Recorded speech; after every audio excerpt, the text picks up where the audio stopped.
Assalamualaikum warahmatullahi wabarakatuh. Salam sejahtera untuk kita semua. Di sini kami kelompok 1 akan membacakan materi tentang memahami struktur puisi dan unsur pendukung dari struktur puisi.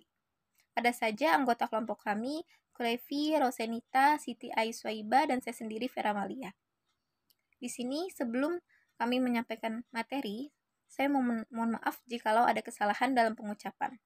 Baik, materi pertama akan saya sampaikan. Berikutnya puisi. Secara etimologis, kata puisi dalam bahasa Yunani berasal dari poesi, yang artinya penciptaan. Dalam bahasa Inggris, pendanaan kata puisi ini adalah poetry yang erat dengan pot dan pom. Mengenai kata pot, culture menjelaskan bahwa kata pot berasal dari bahasa Yunani yang berarti membuat atau mencipta. A. Samuel Taylor Coleridge mengumumkan puisi itu adalah kata-kata yang terindah dalam suasana terindah. B. Kelly mengatakan bahwa puisi merupakan pemikiran yang bersifat musikal. C. Wordsworth mempunyai gagasan bahwa puisi adalah pernyataan perasaan yang imajinatif, yaitu perasaan yang direkakan atau diangankan.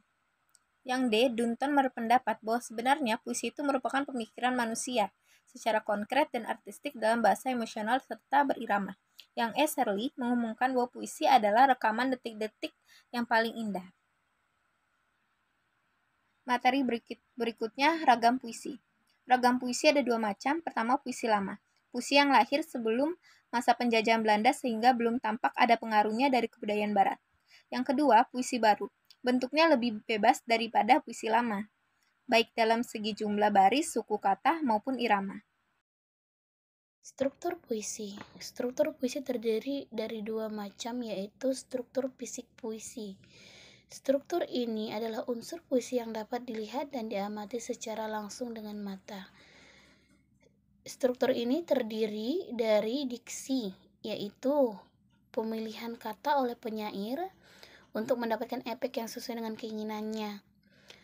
Yang kedua, tipografi, yaitu format suatu puisi seperti pengaturan baris, batas tepi kertas kanan, kiri, atas, bawah, dan jenis huruf yang digunakan. Yang ketiga, majas.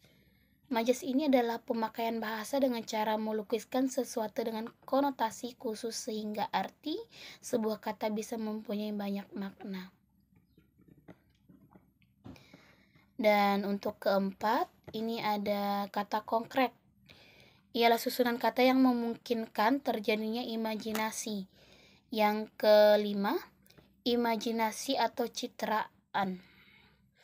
Inilah pemberian gambar kepada pendengar atau pembaca agar seolah-olah dapat melihat, mendengar, merasakan, atau mengalami hal-hal yang terkandung dalam puisi. Yang keenam, itu ada rima dan irama.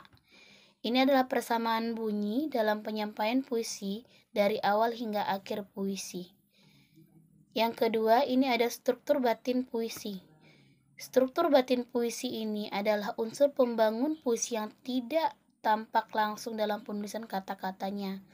Struktur ini terdiri dari beberapa seperti tema, yang dimana tema ini merupakan gagasan pokok yang dikemukakan oleh penyair melalui puisi. Yang kedua, ini ada perasaan. Perasaan adalah sesuatu yang muncul saat menghadapi perasaan yang menjiwai puisi, antara lain perasaan gembira, sedih, terharu, ketakutan, putus asa, dan sombong. Yang ketiga ini ada nada dan suasana. Penyair mempunyai sikap tertentu terhadap pembaca. Sikap penyair terhadap pembaca tersebut diungkapkan dalam nada, sehingga tercipta suasana puisi. Yang keempat ini ada amanat, yang dimana amanat ini merupakan pesan atau nasihat yang terdapat dalam puisi.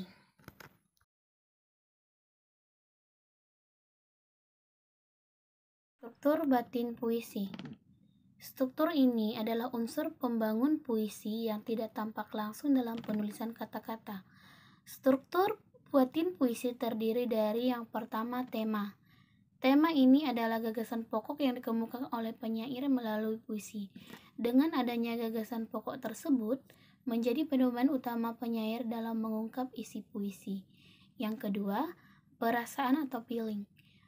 Perasaan penyair akan muncul saat menghadapi sesuatu yang merupakan perasaan gembira, sedih, terharu, marah, ketakutan, putus asa, dan sombong. Yang ketiga, nada dan suasana. Penyair mempunyai sikap tertentu terhadap pembaca. Sikap penyair terhadap pembaca tersebut diungkapkan dalam nada, sehingga tercipta suasana puisi. Yang keempat, amanat. Amanat dapat disebut pesan atau nasihat dalam sebuah puisi. Amanat merupakan kesan yang ditangkap pembaca setelah membaca puisi.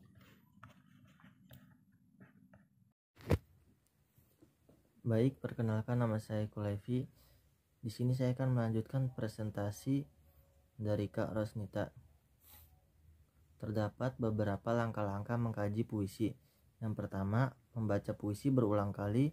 Yang kedua, melakukan pemenggalan dengan membubuhkan garis miring tunggal jika di tempat tersebut diperlukan tanda baca koma. Dua garis miring mewakili tanda baca titik, yaitu jika makna atau pengertian kalimat sudah tercapai. Yang ketiga, melakukan parafrasa dengan menyisipkan atau menambahkan kata-kata yang dapat memperjelas maksud kalimat dalam puisi. Yang keempat, menentukan makna kata atau kalimat yang konotatif jika ada. Yang kelima, menceritakan kembali isi puisi dengan kata-kata sendiri dalam bentuk prosa. Kemudian terdapat beberapa contoh langkah-langkah menganalisis puisi yang berjudul Mata Pisau, karya Sapardi Djoko Damono. Mata pisau itu tak berkejap menatapmu, kau yang baru saja mengasahnya berpikir ia tajam untuk mengiris apel yang tersedia di atas meja sehabis makan malam. Ia berkilat ketika terbayang olehnya urat lehermu. Selanjutnya, langkah-langkah mengkaji puisi. Tahap pertama, membaca puisi di atas berulang kali. Tahap yang kedua, melakukan pemenggalan mata pisau itu tak berkejap menatapmu. Kau yang baru saja mengasahnya berpikir ia tajam untuk mengiris apel yang tersedia di atas meja sehabis makan malam. Ia berkilat ketika terbayang olehnya urat lehermu. Kemudian tahap ketiga, melakukan parafrasa. Mata pisau itu tak berkejap menatapmu, sehingga kau yang baru saja mengasahnya berpikir bahwa pisau itu tajam untuk mengiris apel yang sudah tersedia di atas meja. Hal itu akan kau lakukan sehabis makan malam. Pisau itu berkilat ketika terbayang olehnya urat lehermu. Tahap yang keempat, menentukan makna konotatif kata atau kalimat. Pisau, sesuatu yang memiliki dua sisi. Bisa yang positif, bisa pula disalahgunakan sehingga menghasilkan sesuatu yang buruk, jahat, dan mengerikan. Apel, sesuatu yang baik dan bermanfaat. Terbayang olehnya urat lehermu, sesuatu yang mengerikan. Selanjutnya, tahap kelima dalam mengkaji puisi, yang menceritakan kembali isi puisi berdasarkan hasil analisis tahap 1-4 di atas. Maka isi puisi dapat disimpulkan sebagai berikut. Seseorang terobsesi oleh kilauan mata pisau yang bermaksud akan menggunakannya nanti malam untuk mengiris apel. Sayang, sebelum hal itu terlaksana, tiba-tiba terlintas bayangan yang mengerikan. Dalam hati ia bertanya-tanya, apa jadinya jika mata pisau itu dipakai untuk mengiris urat leher. Dari pemahaman tersebut, isi puisi tersebut, pembaca disadarkan bahwa tajamnya pisau memang dapat digunakan untuk sesuatu yang positif, contohnya mengiris apel, namun dapat juga dimanfaatkan untuk hal yang negatif dan mengerikan, digambarkan mengiris urat leher. Baik, selanjutnya saya akan menjelaskan tentang teknik pembuatan puisi. Yang pertama, menentukan tema. Langkah pertama ialah menentukan tema yang akan berpengaruh terhadap unsur intrinsik lainnya dari puisi. Yang kedua, menentukan judul. Setelah menentukan tema, beralih menentukan judul yang lebih spesifik. Dalam menentukan judul, Tidak harus di bagian awal, namun judul juga dapat ditentukan ketika puisi sudah selesai ditulis. Jika kita kesulitan dalam memikirkan judul puisi tersebut. Yang ketiga yaitu pemilihan diksi, yakni pemilihan kata yang cocok dan dipengaruhi oleh majas. Biasanya semakin sering membuat puisi, maka pemilihan diksinya pun akan semakin bagus. Untuk yang keempat, menentukan kata kunci. Kata yang menjadi clue atau dasar yang bisa mengembangkan imajinasi. Yang kelima, menentukan rima, yakni pengulangan atau persamaan bunyi yang bertujuan untuk memperindah puisi. Yang keenam, membuat bait atau memuat bait. Bait puisi memiliki jenis seperti bait distikon, terjina, kuatren, kuin, dan sonata dengan ciri-ciri yang berbeda.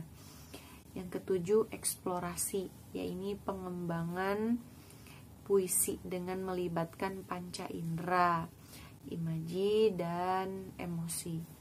Yang ketujuh, penutup puisi. Dalam membuat penutup puisi harus disertakan pesan yang disampaikan si penulis untuk si pembaca. Selanjutnya, teknik pembacaan puisi. Yang pertama, artikulasi dan intonasi yang tepat.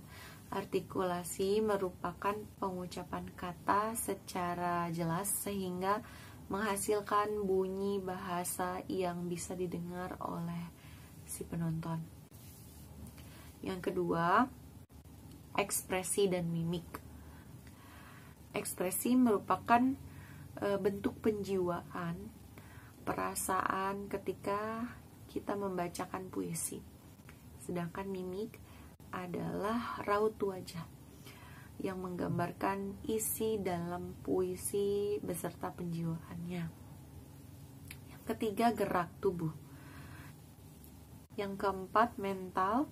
Maksudnya adalah kondisi di mana kita canggung atau tidaknya dalam berbicara, dalam beraktivitas di atas panggung, penguasaan panggung, atau di depan para penonton atau audiens. Yang kelima, membaca. Dalam membaca puisi, penting bagi kita untuk lancar dan tepat tempo pembacaan puisi agar penikmat puisi agar penonton menikmati yang kita bacakan. Yang keenam yaitu pengaturan pernafasan, dan yang ketujuh makna puisi. Sekian, terima kasih.